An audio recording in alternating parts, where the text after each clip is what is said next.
Alguma dúvida? Nós já estamos gravando a nossa reunião. Hoje nós vamos falar do mito da caverna, uma palestra que já foi realizada, no passado. Estamos reprisando com algumas modificações para que aqueles que já assistiram possam, então,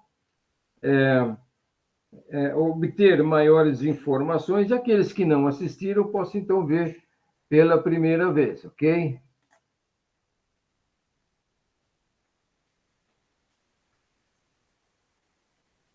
Todos estão me ouvindo? Quem não estiver, por favor, me avise. Peço que todos também mantenham os seus microfones desligados, tá? Porque a partir desse momento nós vamos fazer a nossa apresentação. Todos estão vendo o slide? Platão, o mito da caverna.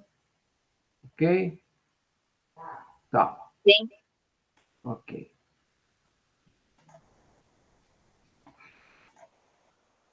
Bom, como vocês sabem, nós já falamos de Platão aqui em algumas oportunidades, né? Ele foi um grande filósofo, um grande pensador, e antes que nós entremos aqui no mito da caverna propriamente dito, nós vamos fazer aqui só uma lembrancinha aqui daquilo que o Platão foi. Vamos rememorar aqui alguns dados históricos, né? Alguns simbolismos, perguntas, depois faremos o encerramento. Bom, Platão nasceu aí no 428 a.C. e morreu em 347 depois de Cristo, antes de Cristo também, né? Era um filho da Grécia, né? Filho de Pirilampo, Ariston e Perictione. Foi muito ligado ao mundo político pelo seu lado materno. Parentes da mãe dele eram todos da política da Grécia dessa época aí. E ele via que esses políticos não eram muito aí chegados a uma honestidade, né? Por isso ele já ficava com um pé na frente e outro atrás, né? 2 membros da sua família faziam parte dos 30 tiranos que dominaram Atenas por algum tempo. E nesse ambiente ele cresce, já manifestando seu desapreço pelos políticos do seu tempo. Alguma coisa parecida com o que acontece hoje, né? Então ele viveu nos bastidores das encenações políticas desde a infância. Suas críticas à democracia ateniense pressupunham um conhecimento das manobras políticas e seus verdadeiros motivos, o que estava por trás, né? Ele sabia tudo o que estava por trás, né? Platão conhecia muito bem as intenções desses governadores, pois 2 deles eram seus parentes. Foi muito guiado pelos valores morais e éticos e percebia que esses governadores nada tinham desses atributos. Só para lembrar aí o Platão, né? Sua mãe, então, desejando que ele siga a mesma carreira da política, ele lá com aproximadamente 18 anos, sua mãe o envia para a Ágora. A Ágora, onde ele iria ouvir os oradores que lá se apresentavam, né? Pois havia muitos oradores que se dedicavam a ensinar os trâmites e a política mesmo, né? E naquele tão feliz dia que ele esteve lá, ele encontrou na Ágora e estava orando Sócrates. E daí em diante, Platão não mais largou Sócrates, a sua filosofia, a sua maneira de pensar, a sua ética, né? E ele se identificou totalmente pela forma e pelo pensamento filosófico, né? Então, ele passa a acompanhar e receber instruções do Sócrates, né? Mas na Ágora, Também se apresentavam vários oradores, né? Oradores que muitas vezes eram pagos para orar, para disseminar interesses de outros que já estavam na política, né? Então vocês veem, qualquer coisa semelhante aos fatos atuais é uma mera coincidência, né?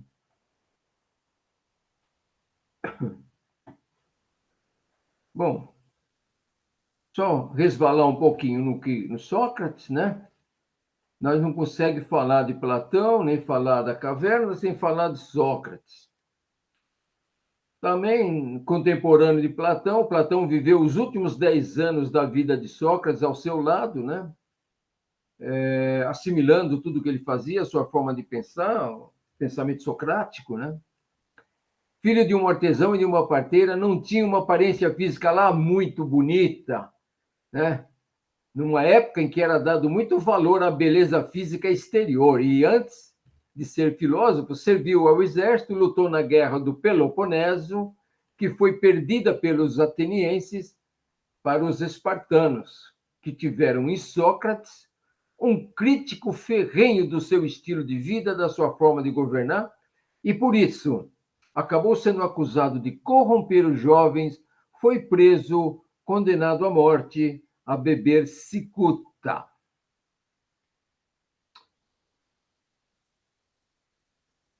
Sócrates foi um daqueles seres que doaram a sua encarnação para a evolução da humanidade.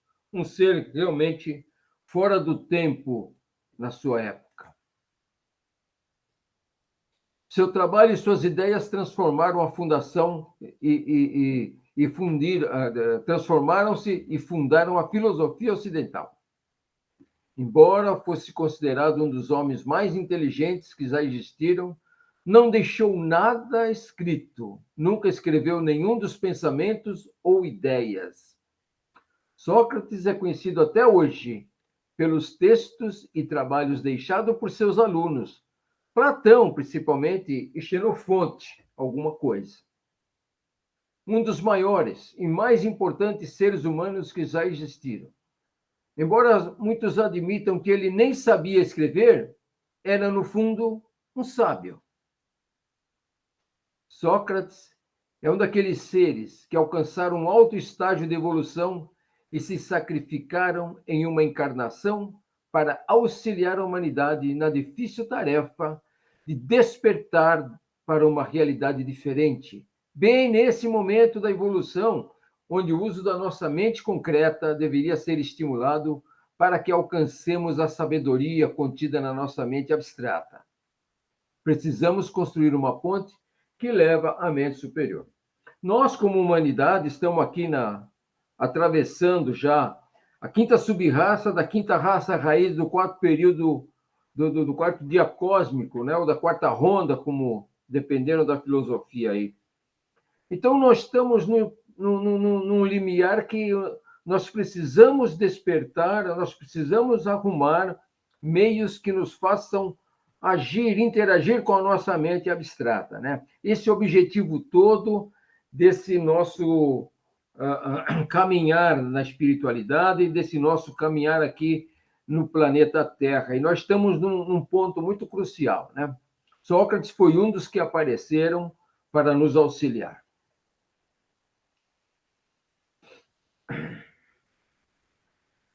Não fosse por Platão, e ninguém saberia da existência de Sócrates. Terminando, né? Só para a gente poder terminar aí, falar de Platão, de Sócrates. Os oradores na Grécia Antiga, né, eram mestres da retórica que tomavam a si a tarefa de ensinar conhecimentos gerais, gramática, a arte da eloquência para os cidadãos gregos, postulantes à participação ativa na vida política, tendo frequentemente acrescentado questionamentos polêmicos aos debates filosóficos da época. Para isso se prestavam os sofistas, né? Que não eram aquelas pessoas preparadas, segundo Platão costuma dizer, para que uma pessoa seja um professor, ele tem que já ter penetrado no mundo das ideias para trazer do mundo das ideias o que lá está, né? O que lá ele viu. E o mundo das ideias é o mundo arquetípico dos mundos do nosso pensamento concreto, abstrato, né? O mundo onde todos os modelos lá estão, né? Então, os ensinamentos não eram perfeitos porque os sofistas não tinham essa preparação. Bom, então vamos entrar já na analogia da caverna, também conhecido por mito da caverna, né? Uma analogia que foi criada para mostrar o estágio do desenvolvimento humano. Então, Platão busca a ajuda de uma alegoria ou mito para fixar esse entendimento. Na verdade, Platão estava tão... como é que nós vamos falar assim? Ele estava desanimado porque ele não entendia por que a população não pensava como ele. Ele fazia o seu pensamento disciplinado, então ele concluía muitas coisas boas, e quando ele fosse falar com algumas pessoas, as pessoas o repeliam, né? Então ele decidiu escrever o seu livro 7, ou a sua carta 7, para mostrar como é que seria a vida dele, como é que seria uma república perfeita, né? Com justiça, com educação, com o bem, com o belo, né? com tudo aquilo que ele imaginava que fosse um ambiente perfeito para desenvolver pessoas, né? Para isso ele escreveu os Diálogos da República, né? A sua carta 7, também conhecida, né? Então, aqui nós estamos chamando de mito, né? Porque o mito é uma coisa temporal e se aplica a qualquer momento da existência humana. Serviu lá em 2400 a.C., né? E agora, né? Nós estamos aqui, 2400 anos passados já, nunca esteve tão atual. Platão vai mostrar o comportamento da humanidade da mesma forma que ele mostrou lá na época grega, ele vai mostrar agora, né? Então, o mito é que tem essa característica de valer para todos os momentos, né? Ele é atemporal. Vamos deixar aqui citar o blog da Fra para outras informações sobre esse assunto, né? Lá no site da Fra tem lá uma aba, lá vocês procurem lá, que vai falar sobre o mito da caverna, né? Só um pedacinho está escrito assim lá no site da Fra. No pórtico do templo dedicado a Apolo, em Delfos, na Grécia, há uma inscrição. Diz: conhece-te a ti mesmo. Sócrates, cujo nome significa mestre da vida, acreditava que aquele dístico era a pedra fundamental no caminho do conhecimento e da sabedoria.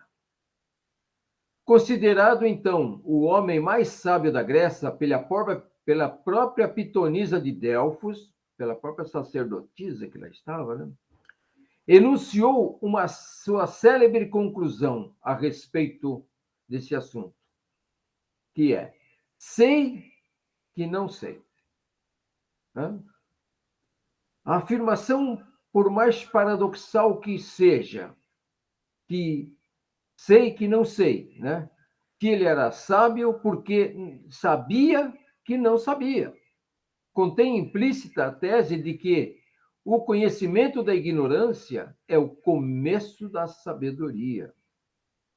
Nos diálogos de Platão, aparece a figura de Sócrates como um hábil questionador que usa, principalmente, de ironia para transmitir dúvidas aos seus interlocutores, representados por homens tidos como cultos, entre sacerdotes, poetas, militares, políticos, em sua pretensiosa sabedoria. Isso, a escritura, os livros que falam sobre Sócrates, que se nós, né, fizéssemos uma pergunta para Sócrates, ele provavelmente não responderia, mas iria nos conduzindo através de outros questionamentos até que nós mesmos concluíssemos sobre a resposta que estava atrás da nossa pergunta. Por isso, ele foi condenado e executado. À frente. Então, a república, ou res pública, ou coisa pública, né?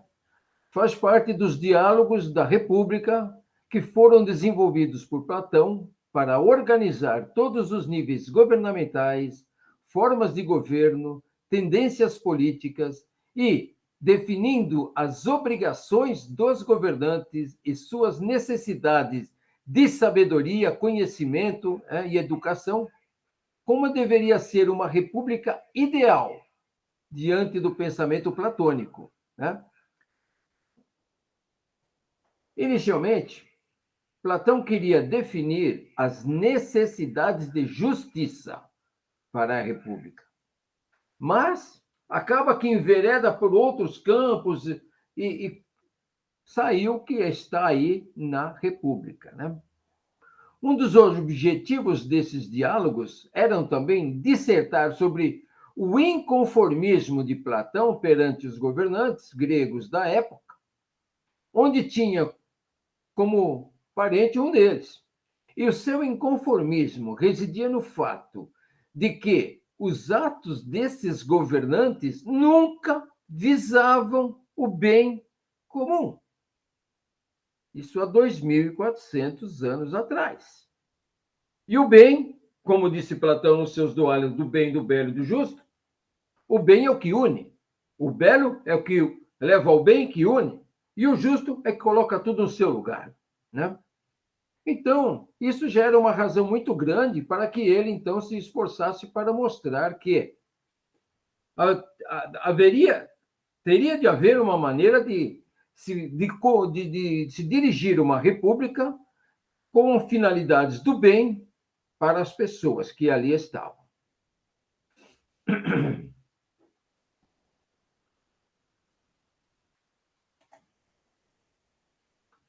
Então, o mito da caverna, o mito, palavra de origem grega, mito, verdade oculta, cerrada à nossa razão. Essa seria o sinônimo, como a gente deveria entender que seja um mito. Por exemplo, o mito de Eleusis, o mito de Sofia, toda a mitologia grega, né? Então, por trás da palavra mito está uma verdade oculta. Esse radical da palavra mito também é o mesmo empregado na palavra mistérios, né? Que também escondem por trás do seu significado verdades, né? Que precisam ser descobertas, né? Então, mito ou mistérios são verdades que estão lá escondidas, mas suscetíveis à nossa procura. Ou seja, se nós nos dispusermos a procurar, nós acharemos. Livro 7, ou Carta 7, o mito da caverna foi criado por Platão para mostrar, através de uma alegoria, o comportamento da humanidade contemporânea dele, né? Ou seja, a alma humana que estava ali encarnada, né? Por que ela não despertava? Queria mostrar como as pessoas são controladas e mantidas pelas ilusões do mundo material ou pelas ilusões de um mundo fechado, né? E se nós formos ver, até hoje, né, nós temos aí a nossa Matrix, o nosso mundo material e tudo mais, né? Nós vamos discorrer um pouquinho aqui sobre isso. E o mito, como nós dissemos, o mito é atemporal. O seu conteúdo traz uma verdade que se aplica a qualquer tempo. Mito é uma exposição alegórica de uma ideia ou doutrina, teoria filosófica ou lei, mas que mantém a verdade por trás do mesmo. Então vamos à alegoria. Queria que todos prestassem bastante atenção no quadro, né? No quadro que está sendo apresentado, porque muito vai ser resultado dessa observação. eu ver se eu uso o pincel aqui para poder mostrar para vocês. Aqui. Bom, então vamos ver aqui. Vocês estão vendo aqui uma caverna ou um buraco, né? Cuja entrada do buraco é por esta entrada aqui, por esse outro buraco que sai na superfície, ok? Não sei se está visível, mas existe uma pessoa subindo aqui este buraco. E lá fora, né? Vocês podem ver um ambiente livre, claro, né? Enquanto que aqui no fundo, bem aqui na frente desse buraco, existe uma fogueira. E essa fogueira aqui, né, ela vai projetar uma luz que, quando se choca com essas figuras que essas pessoas seguram aqui, ela vai projetar na parede essas formas, ok? Então, aqui, essas formas são projetadas na parede e pessoas aqui atrás desse muro ou dessa murada estão aqui olhando para estas imagens. O quadro não permite ver, mas essas pessoas estão amarradas. Já essas pessoas que estão aqui segurando essas imagens, esses baluartes aqui, são pessoas que estão a cargo de controlar aqueles que estão vendo as imagens. Ok?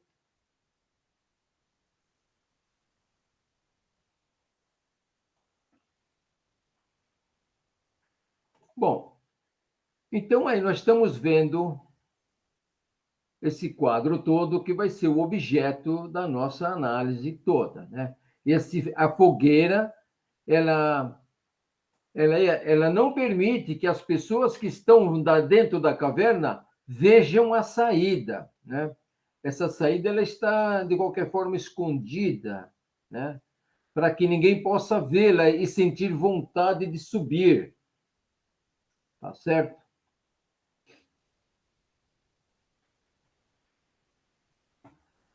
Então, nesse outro slide aqui, nós já estamos vendo o quê? Um ambiente escuro e na frente uma tela onde são projetados as sombras, as imagens em forma de sombras. Ouvem-se vozes dos homens acorrentados, gritos de todos os tipos, conversas, etc. Pessoas, os amos da caverna, aqueles que seguram aquelas formas, projetam imagens na tela para distração dos acorrentados. Então, veja, nesse ambiente, os seres não têm contrastes, ou seja, eles só estão recebendo uma forma de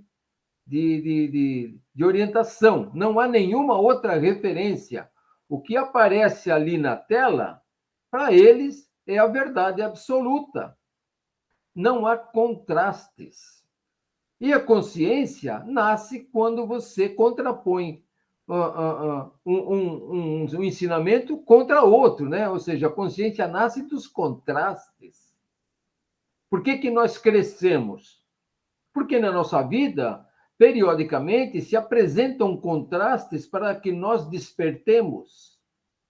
Ok? A gente se vê frente a dificuldades, que são esses contrastes de que fala aqui. E diante dessas dificuldades, nós empreendemos a nossa força para superá-las e aí nós crescemos, a nossa consciência cresce. Mas não era o que acontecia com os homens da caverna aí. Sem contrastes, o ser não progride e não cresce espiritualmente. Então, eles não tinham ideia do bem e do mal, ou luz e treva, ou certo e errado, e outras dicotomias que existem por aí afora, né? Sem contrastes, só há alienação. Controle absoluto sobre as ações dos homens. Veja. Controle absoluto sobre as ações dos homens. Então, assim, Platão define e mostra no seu mito a situação da humanidade naquele tempo, totalmente alheia ao que se passa à sua volta. Eles eram capazes de ouvir os sofistas, mas não dar ouvidos a Sócrates, né? Isso a população que morava com ele ali em Atenas, né? Que iam também à Ágora, né? Muitas pessoas eram capazes de ouvir os sofistas e não dar ouvidos a Sócrates, que fazia as suas palestras ali também na Ágora, né? Mas trazendo verdades aos homens. Mas Sócrates, por não se aliar aos governantes, seria punido severamente. Não? Vamos prosseguir aqui.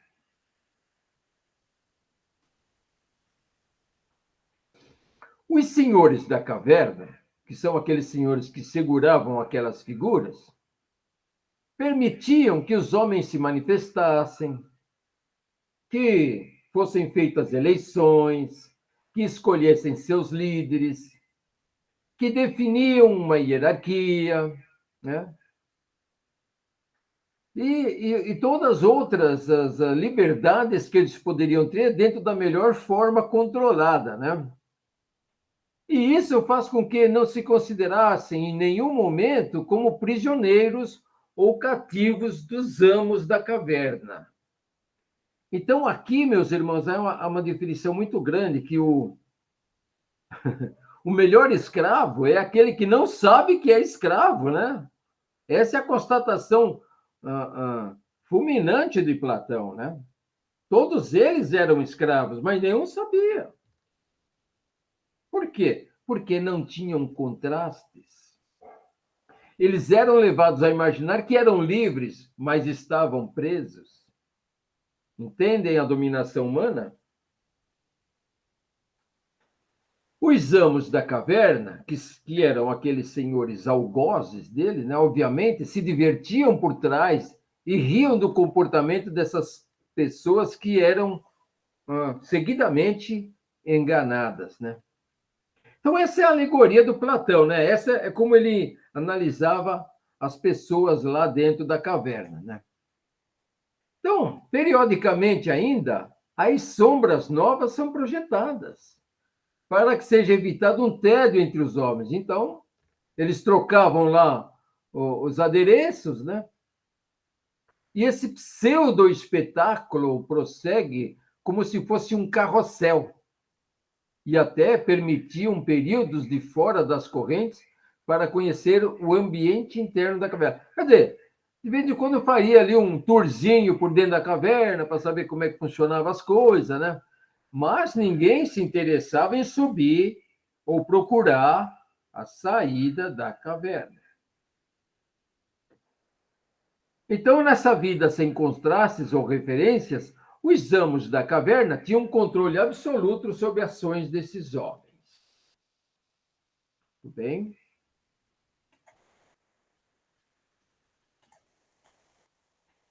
Mas as primeiras percepções, né? A intuição inicia o seu trabalho. A saída da caverna, que fica atrás do fogo, fica quase imperceptível e não desperta a curiosidade dos homens. Mas alguns dos homens começam a perceber algumas sutilidades. E, de repente, um dos homens consegue visualizar uma pequena luz além do fogo. Então começa a pensar: poxa, se essa luz do fogo provoca todo esse espetáculo, que dirá uma outra luz? Deve haver algo mais além desse fogo. E decide investigar, então. Mas logo é desencorajado pelos outros que dizem: não, olha, não se preocupa, você tem um bom lugar aqui na sala de projeções, confortável, tem outras regalias, para que se preocupar com outras existências, outras possibilidades, né?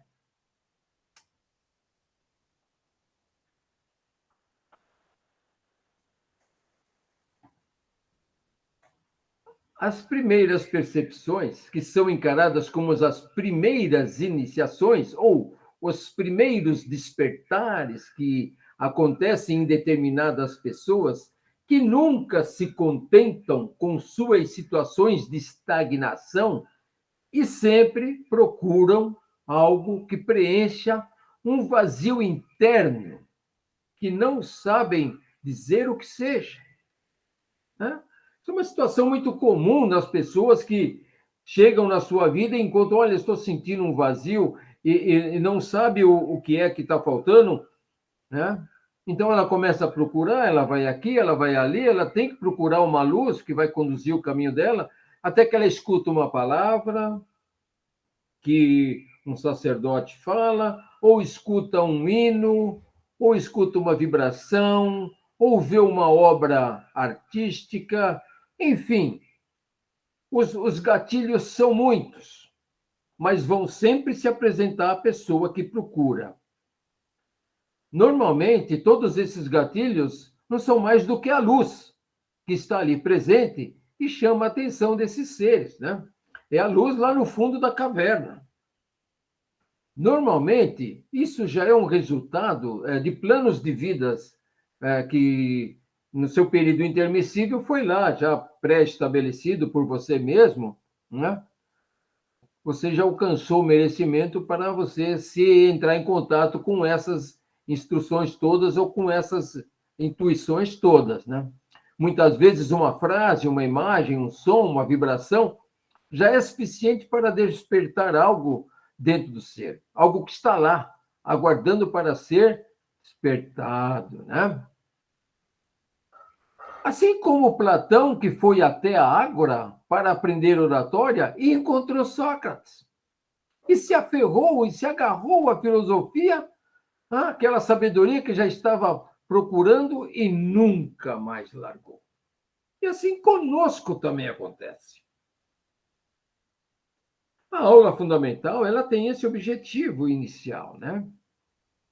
De tocar nos assuntos que são os gatilhos que vai fazer despertar na pessoa algo mais, ou vão complementar alguma coisa que já está desperta lá dentro, né?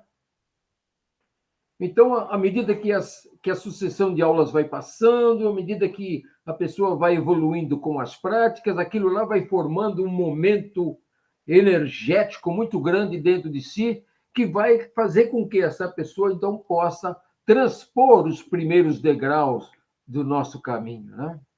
As primeiras iniciações.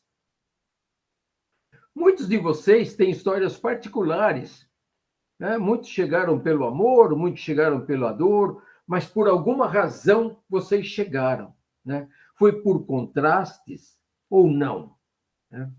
Depois, no final, vocês podem contar a sua, quem quiser contar a sua contribuição, né? Em jovens, isso é muito comum quando ele, de repente, encontra uma situação ou atividade que os preencham e depositam todas as suas energias no projeto que lhes aparece na mente, o que muitas vezes é mal entendido pelos pais e o mando direto por um psicanalista. O que quer dizer tudo isso, né? Os jovens, quando despertam uma situação dentro deles que eles sabem que vem de dentro, que é aquilo que eles estavam esperando, eles colocam todas as suas fichas nele e vai embora, e você vê depois que ele consegue o sucesso que ele pretende, tanto no sucesso material como espiritual, né? E o primeiro sintoma, né, a primeira crítica que ele recebe é assim: olha, você é um louco. Então, se você receber essa crítica, pode saber, olha, você está no caminho certo. Então, aqui dentro da caverna, voltando aqui, o significado de buscar a luz além do fogo da caverna, né, que é uma metáfora, é o mesmo de buscar a sabedoria, buscar a luz, né? Luz e sabedoria andam juntas, né? No mito de Sofia, né, a nossa alma, a nossa Sofia, por querer buscar a luz e, consequentemente, mais sabedoria, ela foi aprisionada pelos senhores pelos senhores do mundo aqui, né? Bom, vamos ver a escalada, então. Mas esse ser que despertou, que viu que existe lá uma luz lá no fim daquele túnel, sem dar ouvido para os demais, segue esse homem desperto seu objetivo. Qual seja esse objetivo? De encontrar ou de descobrir aquela luz que está além do fogo da caverna. Mas o homem se depara com uma saída íngreme, escarpada, de difícil escalada, que vai fazer com que ele sofra várias quedas e dificuldades antes de alcançar o ambiente fora da caverna. Bom, então, se a gente estudar o simbolismo disso, é o mesmo, né? A busca da sabedoria ou da luz é sempre acompanhado por sucessivas quedas, subidas e descidas e também desencorajamento por parte de outras pessoas. Normalmente, a pessoa fica sendo conhecida como um louco, né? Aquele lá é um louco. Mas ele não desiste, ele continua, né? Porque sabe que aquilo vem de dentro, porque sabe que ele precisa fazer aquela busca, porque ele sabe que ele precisa ir em direção à luz. E ele vai e consegue passar por aquela saída, por aquele buraco estreito, chega até a saída da caverna, todo machucado, cansado, ainda recebe a sol da luz do meio-dia, que ofusca, deixando ele sem enxergar nada. Olha só. Né? E devagar os seus olhos vão se acostumando, e então ele consegue enxergar a beleza da natureza, as árvores, os animais, o sol, né? Até a luz do sol. Esse é o prêmio para aquele que perseverou.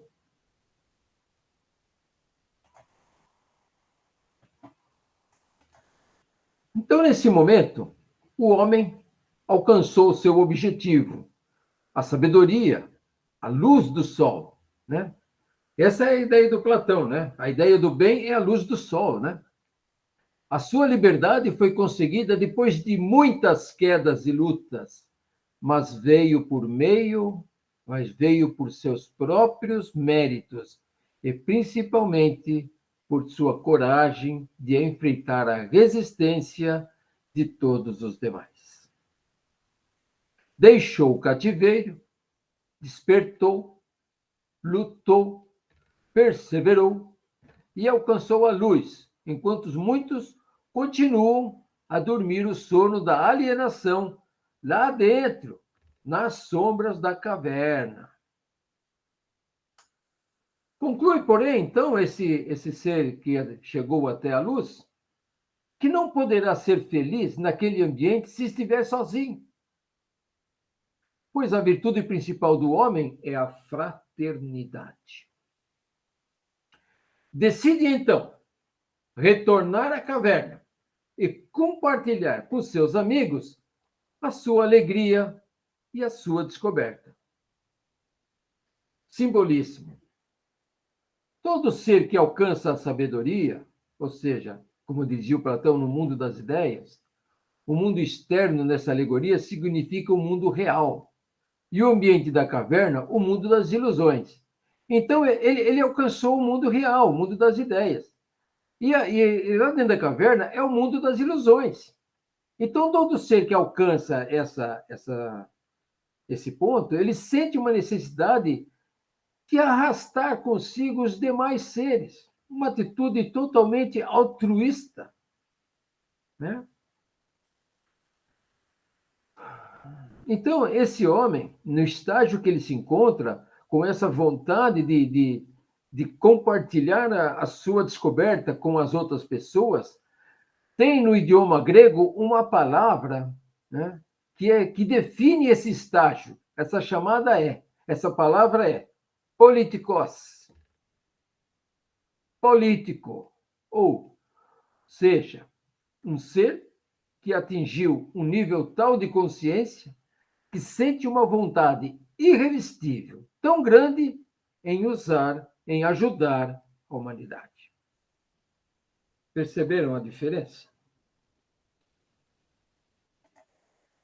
Bom, então agora, na sua jornada de volta para a caverna, ele encontra as mesmas dificuldades quando ele saiu. Uma entrada escarpada, íngreme, cheia de quedas, ficando todo arranhado, sujo, machucado, sem enxergar nada, já que havia se acostumado com a luz do sol, tateando as paredes, porque ele agora ficou ao contrário, né? A luz do sol o ofuscou, então ele não enxerga no escuro.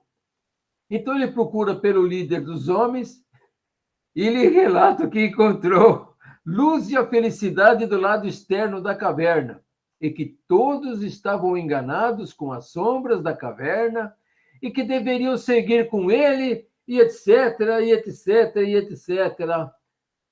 E o líder da caverna, então, simplesmente olhou para o seu estado, arranhado, sujo, machucado, quase cego, e disse: Rapaz, você está louco?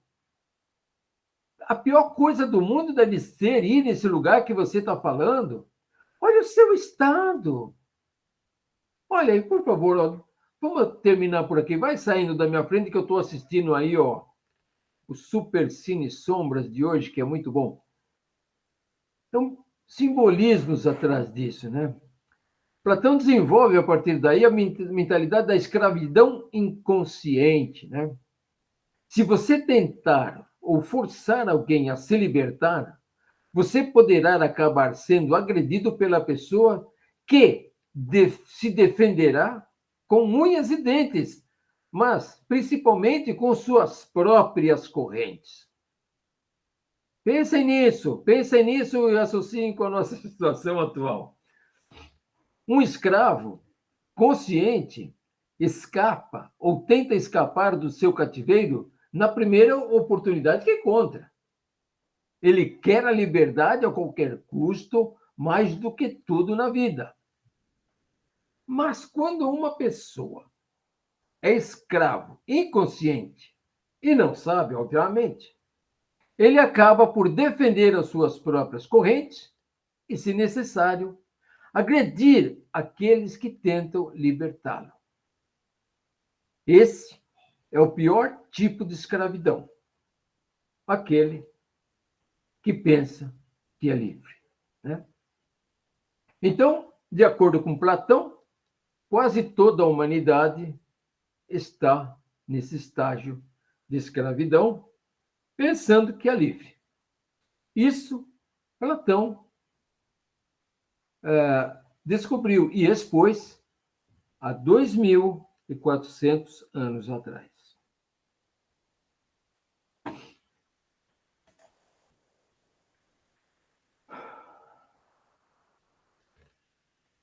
Mas será que foi em vão todo esse esforço do nosso herói? Será que ninguém está disposto a dar ouvidos a ele? Será que ninguém mais quer ser libertado? Será que ninguém despertou assim como ele?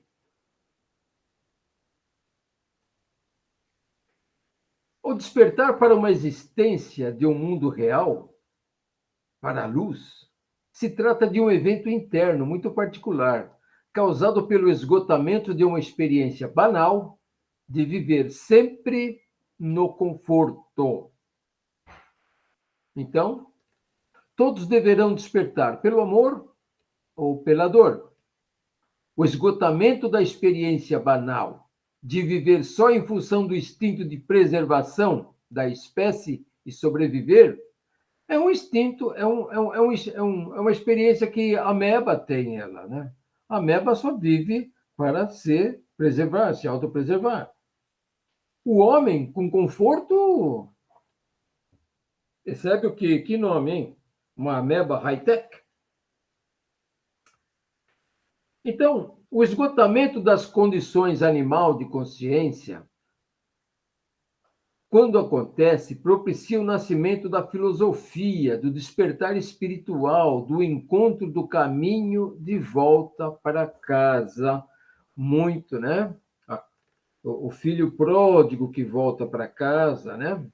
Muito explorado pelos mestres de sabedoria.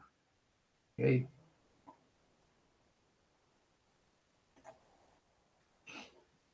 O ser despertado está agora dentro do mundo da caverna, disposto a auxiliar aqueles que, como ele, querem descobrir ou desbravar o mundo exterior e que já não se contentam com essas sobras. Por isso, ele percebe que tem alguém se mexendo na sua cadeira, descontente com a situação e pensando justamente como ele pensava. E reconhece que essa pessoa ouvirá a sua história e ainda irá querer percorrer o mesmo caminho até alcançar o mundo superior. Então ele o guiará pelo caminho escarpado e difícil, assim como é o caminho espiritual. E é dessa forma, pouco a pouco, os seres se apresentarão, um a um, espontaneamente, para serem conduzidos pelo ser que agora é chamado de mestre, e, um ajudando o outro nas diversas etapas do caminho, formarão uma corrente com vários seres nas diversas etapas, prontos para ajudar todo aquele que desperta e tem vontade de descobrir o mundo real, o mundo das ideias, né? E é assim, meus irmãos, que formam-se as grandes fraternidades, né? Um mestre, um neófito, um estudante, uma pessoa que quer ver a luz e que se apresenta disposta a tudo de percorrer o caminho da espiritualidade. Assim, meus irmãos, é o fim da alegoria do Platão. Fim da alegoria.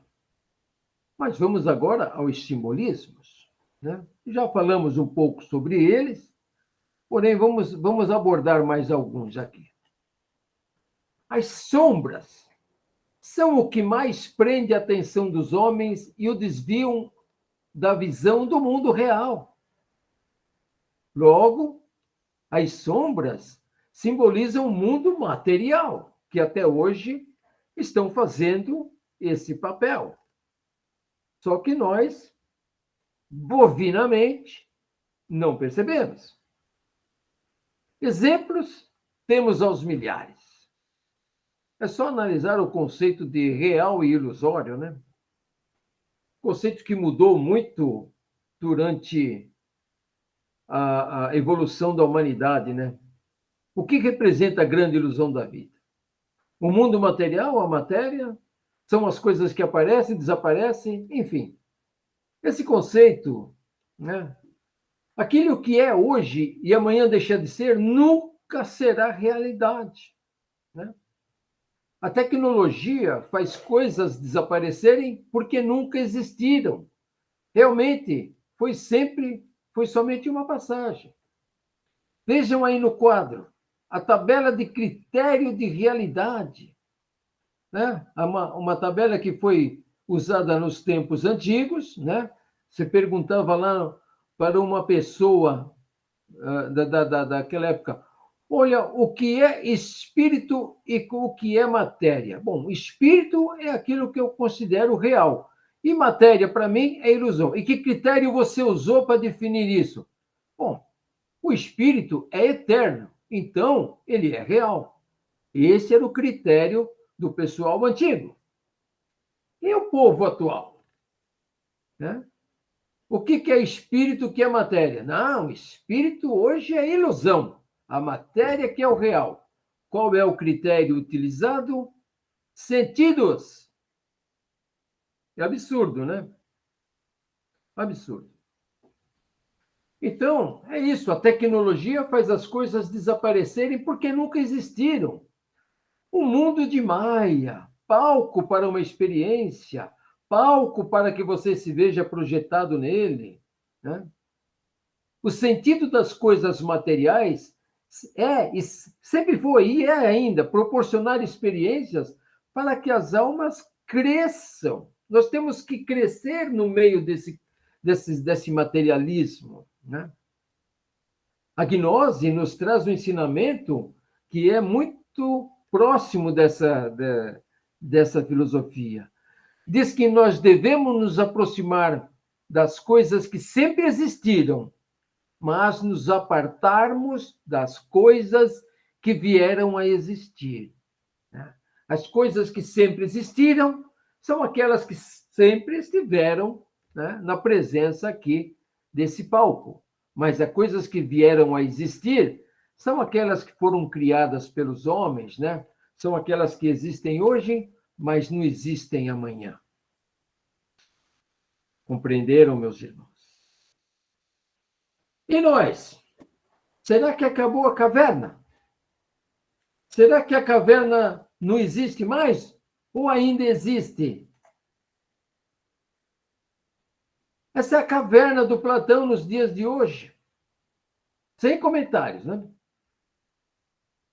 Essa é uma das sombras que mantém a nossa atenção no mundo material. Essa é a caverna atual. Hoje, mais do que nunca, hoje, na atualidade, onde as informações vêm numa velocidade e quantidade tremenda para nós, ou seja, se nós antigamente não tínhamos informações, hoje nós temos os borbotões. Então, nós podemos dizer, essa é a caverna atual. Se vocês quiserem falar alguma coisa, depois nós vamos comentar sobre isso. O simbolismo da fogueira. A fogueira gera as ilusões na caverna. A fogueira gera sombras.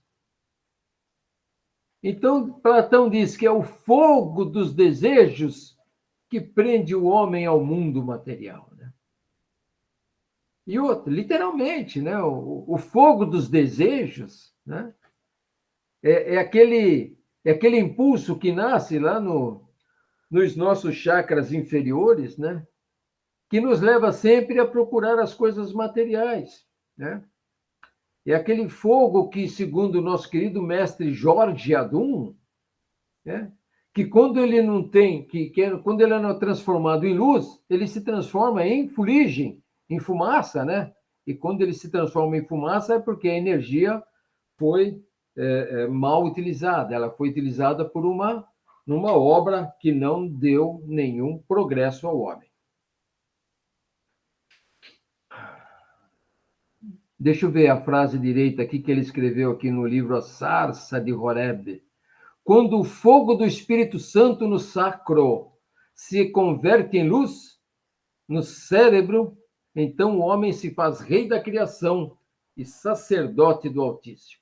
Então, quando o fogo do Espírito Santo na região sacra se converter em luz no cérebro, através da subida pela coluna vertebral, então o homem se faz rei na criação e sacerdote do Altíssimo.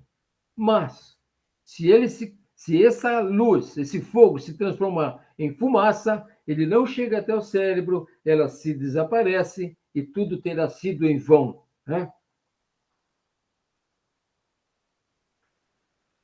Mas, deusa da justiça, trabalha com a pesagem do coração.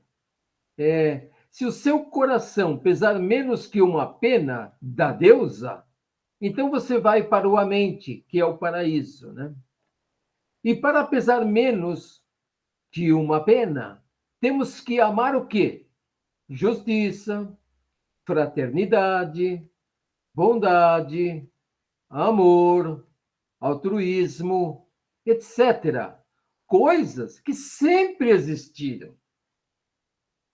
E quando o seu coração pesar mais que a pena, é porque amamos a matéria, o fogo, as paixões, as coisas que vieram a existir por obra da humanidade. Casa, carro, formas físicas das pessoas, etc. E por isso vai ser levado ao mundo onde essas coisas imperam. Nosso objetivo é voltar ao mundo a mente, é voltar para a casa, voltar para a casa do Pai, né? Voltar para os limites superiores da luz, como diz o mito de Sofia. E o simbolismo dos amos na caverna. Diferentemente dos prisioneiros, esses veem a saída da caverna e são prisioneiros por ambição, por escolha, enquanto que os prisioneiros mesmos são presos por ignorância. Esses amos acreditam que, explorando a ignorância dessas pessoas, terão benefícios que não sabem se terão lá fora. Então, eles preferem ficar lá dentro, né? Um dia deverão ser resgatados, mas a um preço muito maior, né? A humanidade tem explorado a ignorância humana por muitos anos, consciente ou inconscientemente, e por isso são considerados amos da caverna. Só lembrando, tem uma passagem que eu só encontrei no Evangelho de Lucas. Se não me engano, é o Evangelho de Lucas 51 ou 21, não estou lembrado, mas diz assim: ai daqueles que se prostram nas portas das igrejas, nem entram e nem deixam os outros entrarem. Ai dessas pessoas. Palavras do mestre, né? Bom, e o simbolismo da luz do sol? O homem que chega lá fora e vê as coisas iluminadas pela luz do sol, ou seja, vê as coisas do mundo das ideias, e só por ver essas coisas iluminadas pela luz do sol se torna um sábio. E o homem que não é sábio vai ver as coisas iluminadas por quê? Pelo quê? Né? O que foi que iluminou para ele se não é, né? Ele não é sábio, então as coisas que ele vê é iluminada pelo quê? Pela sombra, né? Nossa luz projetada nos seres é uma luz fraquinha. Vê só a luz dos nossos interesses, né? Quando nós temos interesses em explorar alguma pessoa, a iluminação pela luz do sol nos faz pensar, né? É o mesmo que dizer, como isso pode me servir? Lembra do bem, do belo e do justo? A luz, a iluminação da luz do sol é uma coisa belíssima que nos impele a servir, a nos dedicarmos a ela. E fazendo isso, nós nos uniremos ao seu Criador. Como, né, no diálogo do bom, do belo e do justo, né? A nossa vida material, né, nós só vemos aquilo que nos interessa. Para Platão, a luz do sol é a ideia do bem. E o bem é o que une a Deus. Ver as coisas iluminadas pela ideia do bem, né, é uma questão de altruísmo, né? É o objetivo último da nossa encarnação. As coisas, olhar as coisas iluminadas pelo sol é o mesmo que dizer: como eu posso servir a isso? O que eu posso fazer para expandir isso? Né?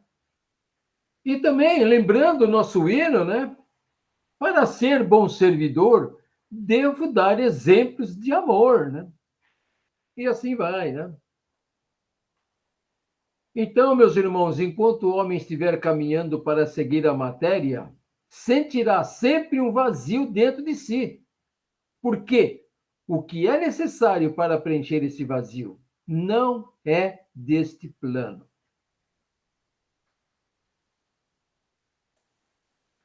E já encaminhando para o nosso final,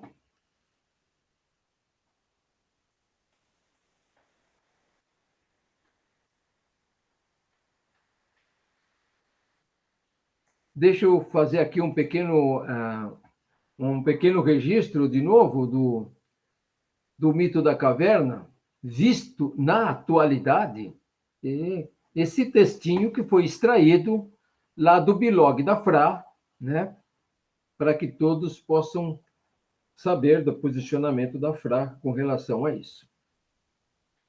Então, se nós trazermos a alegoria da caverna para o nosso tempo, podemos dizer que o ser humano tem regredido constantemente, a ponto de estar cada vez mais vivendo como um prisioneiro da caverna, apesar de toda a informação e todo o conhecimento que temos à nossa disposição. Pessoas têm preguiça de pensar.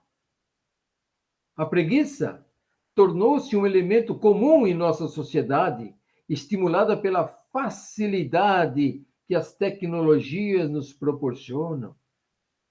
A preguiça intelectual tem sido talvez a mais forte característica do nosso tempo. A dúvida socrática, o questionamento, a não aceitação das afirmações sem antes analisá-las, elementos que custaram a vida de Sócrates na antiguidade, são hoje desprezados.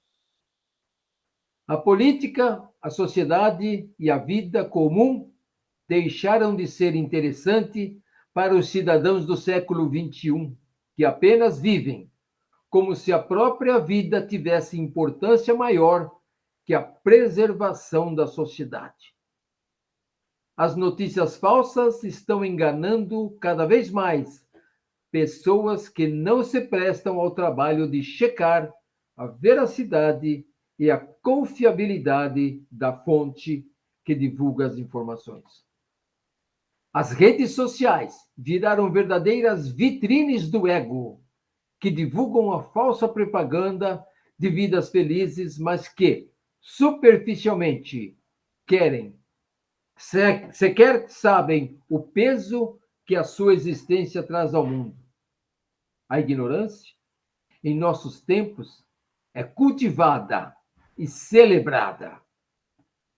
Quem ousa opor-se a esse tipo de vida vulgar, soterrada na ignorância, presa na caverna como estavam os prisioneiros de Platão, é considerado louco. Os escravos presos no interior da caverna não percebem que são prisioneiros, assim como as pessoas que estão presas na mídia, nas redes sociais e no mar de informações, muitas vezes inverídicas da internet, e não percebem que são enganadas.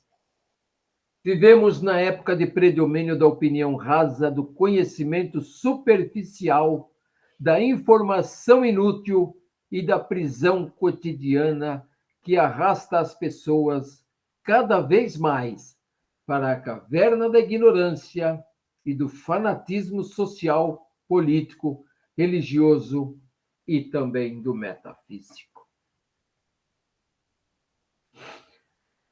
E é isso, meus irmãos. Agradecemos a presença de todos mais de uma vez que dedicaram seu precioso tempo para ouvir essas palavras. Aproveito para informar a vocês que vamos, nesse momento, parar a nossa gravação, para que todos possam ficar à vontade e poderem se manifestar. Parando a gravação. Ok.